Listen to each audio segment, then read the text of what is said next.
आज तक हमारे दिमाग में सवाल उठता आया है कि हम इंसान इस धरती पर कैसे आए, तो इसका जवाब डार्विन्स थ्योरी से मिला।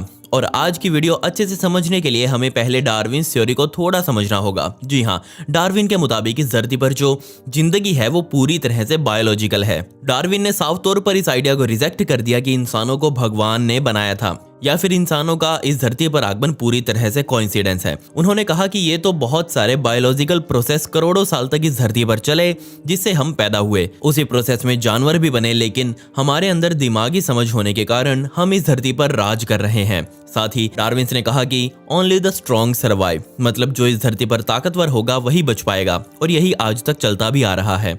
जैसे जैसे तकनीक बढ़ती गई, इंसानों को जीन्स का पता चलता गया, जिसने हमारी डार्विन्स थ्योरी को थोड़ा बहुत प्रूव भी कर दिया। कुछ सालों पहले तक हम ये मानते थे कि हमारे शरीर में मौजूद जीन्स हमारे पूरे शरीर और उसके विकास को कंट्रोल करते हैं, लेकिन क्या हमने कभी ये सोचा है कि ये जीन्स कहाँ से आए और कैसे वो हमारे शरीर की सारी इंफॉर्मेशंस को अपने अंदर स्टोर करके रखते हैं। लेकिन हाल ही में हमें ये पता चला कि जीन्स ही सब कुछ नहीं है जो इंसानों की पहचान को अपने अंदर समेट कर रखता है। इनफैक्ट जो हमारे जीन्स में इंफॉर्मेशन स्टोर होती है वो तो परमानेंट भी नहीं होती, बल्कि यह हमारे आसपास के वातावरण की वजह से समय पर बदलती रहती है। और जैसे ही ये बात वैज्ञानिकों को पता चली तो तुरंत डार्विन्स थ्योरी पर सवाल उठने लगे। बेशक जीन्स की सहायता से हमें ये जरूर पता लग गया कि समय के साथ जानवर कैसे इवॉल्व होते गए, लेकिन क्या ये जीन्स कभी हमें ये बता पाएंगे कि हम पहले क्या थे? तो जवाब है हाँ, लेकिन यहाँ एक मिसिंग लिंक है जो वैज्ञानिक ढूंढ नहीं पा रहे। खैर, जिसने भी बाइबल पढ़ी हो तो उसमें लिखी गई बातों का आपको जरूर पता होगा, और उसी में कहा गया है कि इंसान पूरी तरह से बने बनाए इस धरती पर उतरे थे।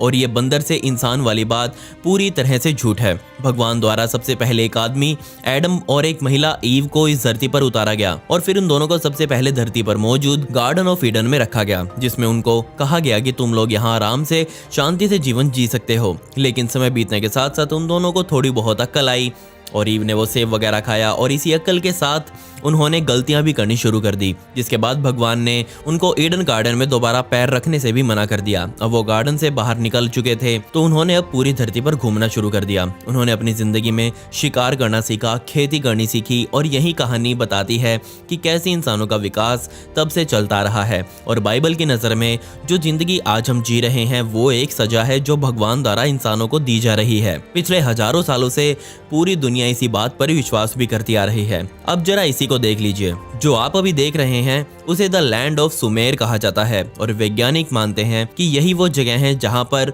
सबसे पहले इंसानों ने पैर रखा था। उनके द्वारा बसाया गया शहर कुछ कुछ ऐसा दिखाई देता था, और यही वो जगह है जहां इंसानों ने सबसे पहले खेती भी करी थी। और तो और यही वो जगह है जहां पर इंसानों ने पहली बार जानवरों को पालना शुरू किया था। लेकिन सुमेरियन लोगों की कहानी थोड़ी अलग है। बेशक कहीं हद तक उनकी कहानी भी एडम और ईव वाली कहानी को फॉलो करती है, लेकिन फर्क सिर्फ इतना है कि जहां बाइबल में भगवान एक बताया गया है, पर सुमेर लोग मानते हैं कि भगवान बहुत सारे हैं। और इसमें नामू और निमैक नाम के दो लोगों को एक भगवान जिनका नाम एंकी था उनके द्वारा बनाया गया। इस कहानी में बताया गया है कि वो लोग मानते थे कि यहाँ एडम को पानी और चिकनी मिट्टी से बनाया गया है, और उसकी पहली पत्नी का नाम लिलिथ हुआ करता था। लेकिन एडम अपनी पत्नी से सेटिस्फाई नहीं था, जिसके बाद उसने भगवान से एक नई पत्नी मांगी और तब उसे ईव मिली। बेशक दोनों कहानियों में काफी सिमिलैरिटीज मौजूद हैं, लेकिन फिर भी पूरी दुनिया बाइबल वाली कहानी को सबसे ज्यादा सच मानती है। लेकिन इसी दुनिया में वैज्ञानिक भी मौजूद हैं जो इनमें से किसी भी कहानी पर विश्वास नहीं करते। उनका मानना है कि इस दुनिया में जितने धर्म मौजूद हैं उन सब से अलग अलग पूछिए, सब आपको इंसान के पैदा होने की अलग अलग कहानी बताएंगे। लेकिन ये लोग भी हमेशा से एडम और ईव जैसे स्ट्रक्चर्स को ही फॉलो करते आ रहे हैं। खैर, चाहे इंसानों के साथ लाखों करोड़ों सालों पहले जो मर्जी हुआ हो, लेकिन एक बात ये भी पक्की है कि आज के मॉडर्न लोगों के अलावा किसी भी ऐतिहासिक सभ्यताओं ने कभी ये नहीं कहा कि इंसान बंदरों से बने थे। पर फिर भी हमारे दिमाग में आज भी बंदरों को देखते ही ये आता है कि पहले हम इनके जैसे ही हुआ करते थे, लेकिन अब इवॉल्व हो चुके हैं। पर क्या कभी किसी ने सोचा है कि ये इवोल्यूशन कैसे हुआ? वैज्ञानिक बोलते रहते हैं कि इंसान पहले जानवर हुआ करते थे। अगर ये बात सच है तो क्यों कोई धरती पर रहने वाला जानवर इंसानों जैसी खूबियां अपने अंदर नहीं रखता? एक छोटा सा उदाहरण, हमने शुरुआत में पत्थरों के टूल्स बनाए थे, तो वही टूल्स किसी जानवर द्वारा क्यों नहीं बनाए गए? इस बात में कोई शक नहीं कि एप्स जैसे जानवर आज भी शिकार करने के लिए लकड़ी की डंडी का इस्तेमाल करते हैं। हाल ही में फोटो भी निकलकर सामने आई जब ये जानवर एक डंडे से मछली पकड़ने की कोशिश कर रहा था। फिर भी इंसानों जितनी खूबियां इनके अंदर नहीं है। दूसरी बात, आज तक क्यों कोई जानवर अपने अंदर बोलने की क्षमता को नहीं बना पाया। बेशक डॉल्फिन्स एक दूसरे के साथ बात कर सकती हैं, लेकिन उनकी भाषा कहीं से भी इंसानों जैसी नहीं लगती। हमें ये भी पता है कि पेड़ पौधे, घास फूस, झाड़ियाँ सब एक दूसरे से बातें करते हैं, लेकिन ये भी वो काम नहीं कर सकते जो इंसान कर सकते हैं। जबकि ये तो इस धरती पर कई करोड़ों सालों से मौजूद है, तो इनमें इवोल्यूशन क्यों नहीं हुआ। इसके अलावा हम शिकार करते हैं, लेकिन शिकार दो टाइप का है, एक वो जिसे हम खाते हैं और एक वो जो सिर्फ मजे में किया जाता है। जबकि जानवर तो सिर्फ अपनी भूख मिटाने के लिए ही शिकार करते हैं। इसके अलावा अगर हम बंदरों से इवॉल्व हुए हैं तो हमारा दिमाग उनके जैसा क्यों नहीं है। बहरहाल हमारे दिमाग की शेप तो दुनिया में किसी जानवर से नहीं मिलती। इसके अलावा क्यों किसी और प्राणी में गलत काम करने की नीयत नहीं आई, जैसे कि प्रोस्टिट्यूशन, जबकि इंसान ये काम पिछले हजारों सालों से करता रहा है, तो क्यों कोई जानवर ये काम नहीं करता। और सबसे बड़ा डिफरेंस, हम इंसान अच्छे अच्छे कपड़े पहनते हैं, लेकिन कोई भी जानवर ऐसा काम करता हुआ नहीं देखा गया।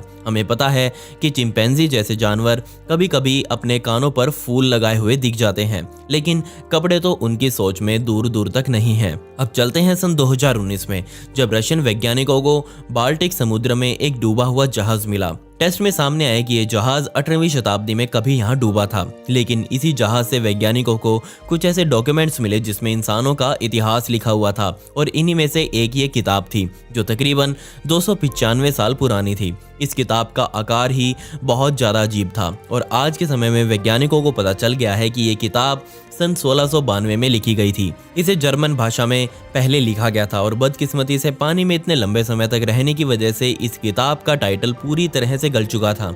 लेकिन फिर भी कुछ वर्ड्स हमें उसके टाइटल के पता लग चुके हैं, और वो थे the life story of dash. आगे का हम पता नहीं कर पाए। ये बुक इतिहासकारों की बहुत पसंदीदा बन गई, क्योंकि पहला तो इसका टाइटल ऐसा था, दूसरा इसके कवर पेज पर एक आदमी और एक महिला छपी हुई थी। इसलिए वैज्ञानिकों को लग रहा है कि इस किताब का टाइटल होगा the life story of Mankind. तो क्या ये किताब बाइबल की पुरानी कॉपी थी? इसमें ऐसी ऐसी बातें लिखी हुई हैं जो आज की बाइबल में नहीं लिखी गई। बदकिस्मती से आज तक वैज्ञानिक उस किताब के सिर्फ 50 पेजेस को ही सही से इन्वेस्टिगेट कर पाए हैं, जबकि उसमें कुल टोटल 500 पेजेस मौजूद हैं। इसके आगे की किताब वैज्ञानिक खोलने से डर रहे हैं, क्योंकि वो पहले ही डिग्रेड हो चुकी है। इसलिए उनको डर है कि कहीं खोलने से और ज़्यादा खराब ना हो जाए। हाल ही में वैज्ञानिकों को मिला और उन्होंने इसे स्टडी किया, और वैज्ञानिकों के टेस्ट में सामने आया कि ये वॉयनेज मैन्यूस्क्रिप्ट 15वीं शताब्दी में कभी लिखी गई थी। इस किताब की सबसे खास बात यह है कि इसे ऐसे टेक्स्ट में लिखा गया है जो आज से पहले पूरी दुनिया की कभी किसी किताब में नहीं देखा गया था। जबकि हमें तो ये भी नहीं पता कि जो इस टेक्स्ट में लिखा गया है वो सही में कोई फॉन्ट है या फिर इसे ऐसे ही कोई मेहंदी का डिजाइन बनाया गया है। एक अनुमान के हिसाब से इस किताब को कभी 1404 से लेकर 1436 के बीच में लिखा गया होगा। इस किताब का नाम इस किताब को बेचने वाले विल्फ्रेड वॉयनेज के नाम पर पड़ा। उसने